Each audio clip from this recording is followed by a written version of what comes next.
This video will show you step by step how to make your cabbage fufu, especially for Weight Watchers and you still like your fufu, or you're a diabetic patient, you want to still eat your fufu but you want to manage your blood sugar, or you're just a general healthy eating enthusiast and even this fufu will help control your high blood pressure.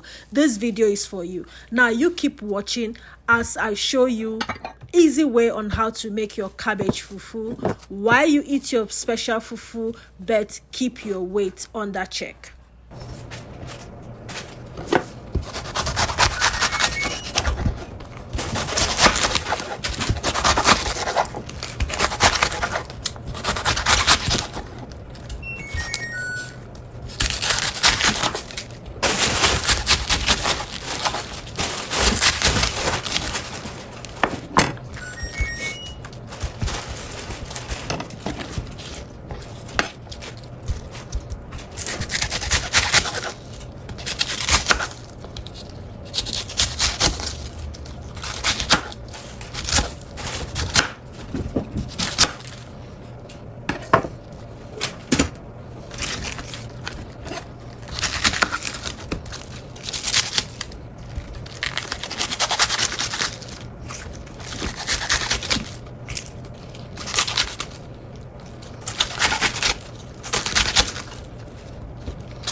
voila, your favorite cabbage fufu is ready. Now you can use your favorite soup or stew to eat it however you want to eat it. And with this, because it's more of fiber, vitamins, and less of calories, you're sure to enjoy your fufu with your favorite soup or stew without adding those unnecessary inches around your waist. And you're not going to spike your sugar and your blood pressure. You'll be normalized. Your general health will thank you for being intentional. If you have watched up until this moment, that means you like our recipe, and we want you to subscribe to this channel and support us so that we can bring more healthy food recipes like this your way. And if you like this, please like the video, comment, share, and so that we can share knowledge to other people. And until then, please eat well and stay well. Eat healthy and stay healthy, because we love you from this channel. Remember, your health is a reflection of your menu, of your food, your nutrition. So be intentional on what you put into your system. Okay, I will see you in another video. Bye bye.